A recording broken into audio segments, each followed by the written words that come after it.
दोस्तों, आप सभी को मेरे यूट्यूब चैनल पर स्वागत है। तो आज हम पढ़ने वाले हैं जियोग्राफी। जियोग्राफी में सबसे पहले हम इंडियन जियोग्राफी कवर करने वाले हैं। पर्वत, पठार, नदियाँ, मैदान और क्या बोलते हैं उस पर कौन सा क्या कहाँ पे कौन से राज्य में कौन सा धातु पाया जाता है, कौन सा खनिज पाया जाता है, इन सारी चीज़ों को हम आज कवर करने वाले हैं हम इस वीडियो के माध्यम से। तो हम अपना ये वीडियो आपके लिए लेकर आए हैं। तो चलिए, सबसे पहले हम देखते हैं नेपाल हिमालय।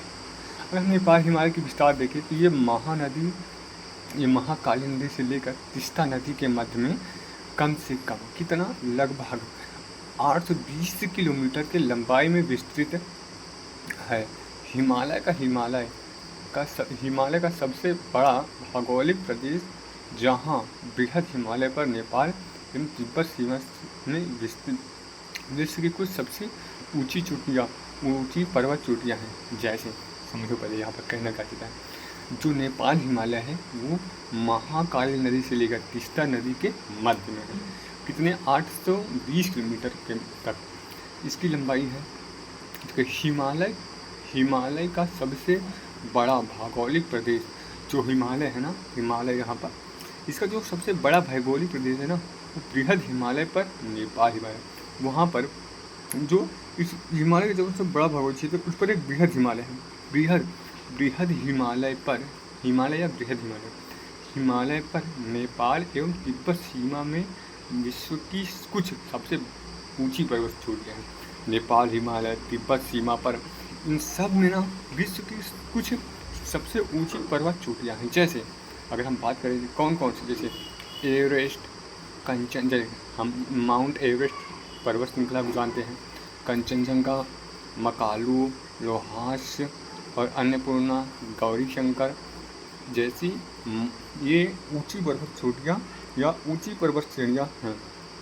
यहाँ पर जिनके समीप अवस्थित हिमानियों के पिघलने से घग्गर, गंडक, कोसी, महानदी जैसी नदियाँ का उद्गम केंद्र प्राप्त होता है। समझना है, पहले से बात करता है। अगर हम ऊपर आए तो देखो, ये हैं ऊपर के हिमालय, ये हिमालय नदियाँ हैं, सॉरी हिमालय पर्वत हैं।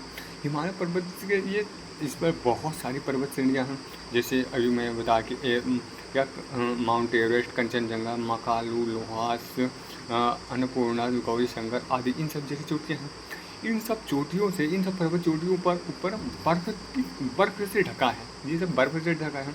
देखो, इसे हम हिमाद्री या ये हिमाद्री कहते हैं। हिमाद्री मतलब हिम मतलब बर्फ, हिम मतलब बर्फ होता है। तो इन हिमाद्रियों के इन बर्फ के पिघलने से नदियों का निर्माण होता है, जिसे हम सदा नीरा नदियाँ बोलते हैं। सदा नीरा नदियों का मतलब क्या होता है? ऐसी नदियाँ, सदा नीरा नदियों का मतलब होता है ऐसी नदियाँ जो बर्फ के पिघलने से सदा मतलब 12 मासी नदियाँ हमेशा चलती रहें। तो 12 मासी नदियाँ, और फिर इसका मतलब 12 मासी नदियाँ होती हैं। तो ऐसी भी नदियाँ होती हैं जो मानसूनी नदियाँ होती हैं। हाँ जी हाँ, सही बात है। ऐसी बहुत सारी नदियाँ हैं जो मानसूनी नदियाँ हैं। मानसूनी नदियों मतलब बारिश के समय जब आता है तब पानी बढ़ जाता है। बारिश की वजह से पानी का जल स्तर बढ़ जाता है, तो कुछ नदियों में पानी बढ़ जाने लगता है। तो वो भी नदियाँ वो क्या कहलाती हैं? वो मानसूनी नदियाँ कहते हैं। हम आगे पढ़ेंगे कौन कौन सी नदियाँ हैं। पहले वहाँ हमें कंफ्यूज नहीं होना, यहाँ देखना है। तो ऐसी कौन सी हिमालयी नदियाँ जो बर्फ के पिघलने से बहने लगती हैं, जिसे हम बोलते हैं घग्गर, गंडक, कोसी, महानंदा जैसी नदियाँ का उद्गम केंद्र प्राप्त होता है। जैसे गंडक, घग्गर, कोसी, महानंदा जैसी ये नदियाँ क्या हिमालय के इन हिमालयों से पिघलने के बर्फ के पिघलने से इनका क्या निर्माण होता है। तो आओ देखो, अब नेपाल हिमालय के श्रेणी को महाभारत श्रेणी कहते हैं। समझ लो, नेपाल हिमालय के मध्य, यहाँ पर जो नेपाल हिमालय है इधर साइड, यहाँ पर जो है नेपाल हिमालय के मध्य बीच में जो नेपाल हिमालय है उसके बीच में नेपाल हिमालय के मध्य हिमालय के क्षेत्र श्रेणी को हिमालय की श्रेणी को क्या महाभारत श्रेणी कहा जाता है। मतलब इसका कहने का मतलब क्या है, क्योंकि जैसे यहाँ पर बहुत सारी यहाँ हिमालय हैं, ऐसे ऐसे नदियाँ यहाँ पर हिमालय हैं, तो इन हिमालयों के बीच में जो ये बीच में इन पाया जाता है ना, उन्हें क्या कहते हैं, उन्हें हम महाभारत श्रेणी कहते हैं। अगर हम कहाँ यार, अगर एक पेज लेंगे, एक पेज लेकर पेज लेंगे ना तो थोड़ा समझाना में ठीक भी रहेगा। देखो कहना क्या जाता है, जैसे देखें हिमालय ना, ये सारे क्या हैं, हिमालय हैं, हिमालय हैं, ये इसमें बहुत सारी पर्वत श्रेणियाँ हैं, ये पर्वत श्रेणियाँ हैं, इन सारे पर्वत श्रेणियों को हम बोलते हैं हिमालय, हम हिमालय बोलते हैं। देखो तो अब कहना क्या जाता है कि जो हिमालय के मध्य वाली श्रेणियाँ हैं, इन ये सब ऐसे मध्य वाली बीच में जो इधर वाला हिस्सा इधर वाला छोड़ के जो इन बीच में इन श्रेणियों को क्या बोला जाता है, इन श्रेणियों को बोला जाता है महाभारत श्रेणी, महाभारत श्रेणी बोला जाता है, महाभारत श्रेणी बोलता है। और ये पूरे हिमालय को इसे क्या बोलता है, हिमालय, क्या हिमालय या फिर महान हिमालय, महान हिमालय, इसे बृहद हिमालय भी बोला जाता है। तो समझो चलो, तो ये महाभारत श्रेणी को बोलता है, कहा जाता है।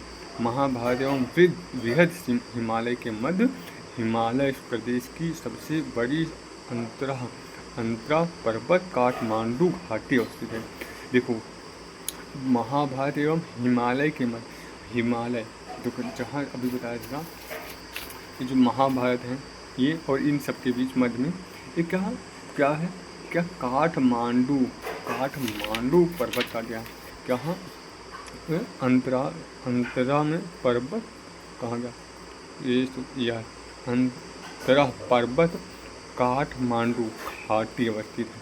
देखो जहाँ पर बागमती नदी के तट पर काठमांडू नगर तथा कहाँ पर काठमांडू नगर कहाँ पर है, काठमांडू घाटी के पास काठमांडू नदी है, काठमांडू नदी घाटी के तट पर काठमांडू नगर स्थित है तथा पश्चिम छोर पर पोखरा नामक नगर स्थित है तथा उसके पश्चिम में जैसे पश्चिम छोर में पोखरा नाम। देखो मानते हैं कहना चाहता है कि ये देखें ऐसे फिगर बनाकर आपको पढ़ना होगा, ऐसे आपको फिगर बना के पढ़ना होगा। देखें जैसे ये काठमांडू घाटी कहता है, ये हिमालय है, ये हिमालय है, ये हिमालय है, ये हिमालय है, और ये मानते हैं ये मानते हैं का महान हिमालय से की पर्वत श्रेणी है। तो इन बीच में क्या घाटी है, क्या है, काठमांडू घाटी, क्या है, काठमांडू घाटी है। इस काठमांडू घाटी के पास एक काठमांडू नदी निकली है, इसे देखो, इसे काठमांडू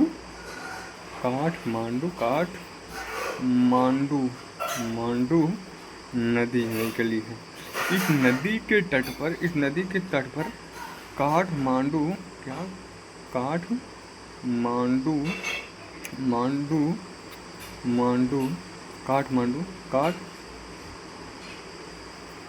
नगर स्थित है, अब देखो यहाँ पर पोखरा नामक इसके नगर है पश्चिम छोर पर। इस काठमांडू के पश्चिम छोर पर पूर्वी इसके काठमांडू के पश्चिम छोर पर यहाँ नदी है पूर्वी, देखा ये पूर्वी है, पूर्व तरफ ये पश्चिम, ये पश्चिम की तरफ क्या है, पोखरा नामक पोखरा नामक क्या है, नगर स्थित है। मतलब देखो इस काठमांडू क्या है, काठमांडू घाटी है, काठमांडू घाटी के पास एक नदी निकली है।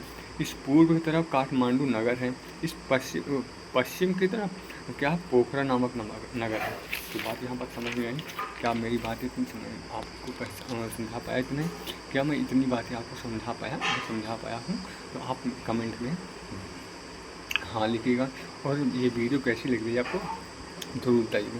तो यहाँ पर देखो पोखरा नामक नगर स्थित है, पोखरा मक्का एवं चावल, ये जो पोखरा नामक है क्या नगर है, ये मक्का एवं चावल चावल उत्पादन का यह केंद्र है। मतलब ये पोखरा नामक जो क्या नगर है, जो पोखरा नामक नगर है, ये क्या है, ये चावल और मक्का उत्पादन के लिए, क्या, मक्का और चावल के लिए, यह मक्का एवं चावल के लिए उत्पादन के लिए यह केंद्र है। मतलब कि यहाँ पर चावल उत्पादन और मक्का उत्पादन होता है। महाभारत के दक्षिण गिरपाद पर भरतपुर, जनकपुर एवं विराटपुर आदि अवस्थित है। कहाँ, महाभारत के दक्षिण, अब देखो महाभारत, ये महाभारत श्रेणी है, ये है दक्षिण, ये है उत्तर में, ये है दक्षिण। तो ये महाभारत श्रेणी के नीचे की ओर, दक्षिण की ओर, क्या, दक्षिण की ओर मान लेते ये है महाभारत श्रेणी। तो ये है महाभारत श्रेणी, ये है महाभारत श्रेणी, ये देखो ये है महाभारत श्रेणी।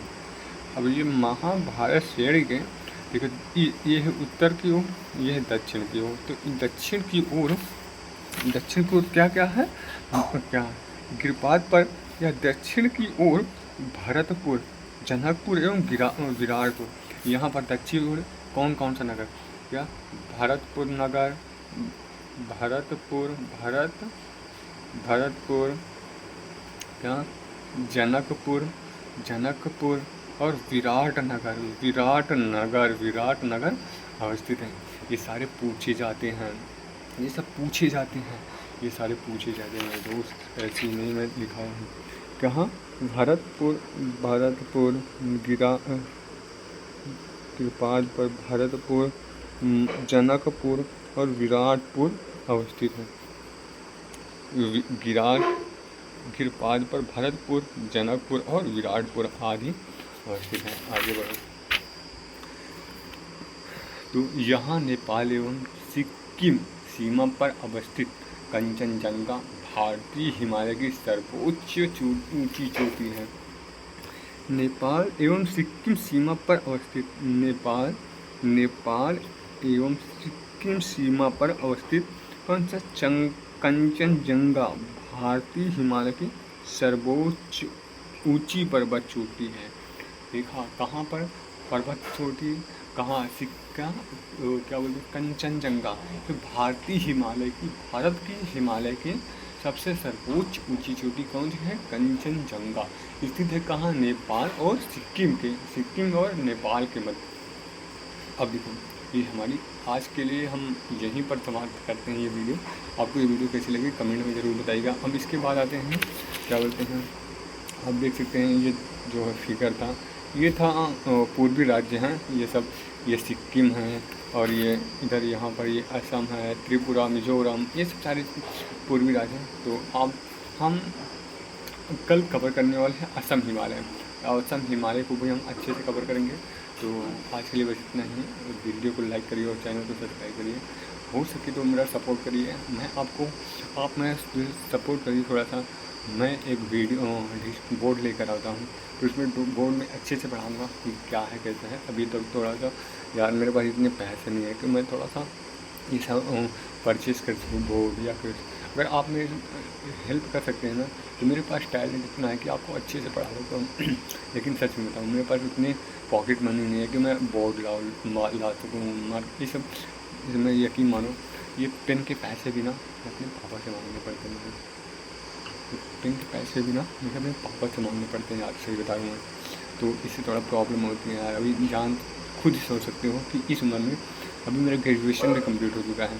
अभी जो मैंने फर्स्ट बार यूपीएससी का एग्ज़ाम भी दिया है 26 में। तो सोच लो इस उम्र में अगर 5 रुपये का पेन के लिए भी पापा से पैसे मांगने पड़े तो कितनी शर्म की बात है। हम खुद के पैसे से पेन भी नहीं खरीद सकता। तो मैं इसीलिए खुद पे डिपेंड होना चाहता हूँ। मैं चाहता हूँ कि आप लोग मुझे इतना सपोर्ट कर दीजिए कि मैं खुद के जो भी है मैं आपको जितना ज़्यादा एफर्ट हो सके मैं उतना ज़्यादा दूँगा। पूरा मेहनत करूँगा जितना हो सके। हिस्ट्री, पॉलिटिक्स, ज्योग्राफी, इकोनॉमिक्स, सारे सब्जेक्ट, जीएस के सारे सब्जेक्ट पढ़ाऊँगा। सही बता रहा हूँ, मुझे भी कॉपी में पढ़ाने में बिल्कुल मज़ा नहीं आता ना। मैं भी सोचता हूँ खुल के पढ़ाने के, बोर्ड में ला कर, लेकिन अभी मेरे पास इतने पैसे नहीं है कि मैं बोर्ड ला सकूँ और उसमें आप सबको पढ़ा सकूँ। तो अभी जब तक है और आप उससे लिए सॉरी चाहता हूँ मैं, क्षमा कि मैं आपको बोर्ड में नहीं पढ़ा पा रहा हूँ। मैं कोशिश कर रहा हूँ कि अगर कैसे जैसे हो जाए तो मैं बोर्ड लाऊंगा, आपको पढ़ाऊँगा। तो धन्यवाद। अगर मेरा वीडियो अच्छा लगा हो तो वीडियो को लाइक और चैनल को सब्सक्राइब कर दीजिए, थोड़ा सा मुझे सपोर्ट कर दीजिए।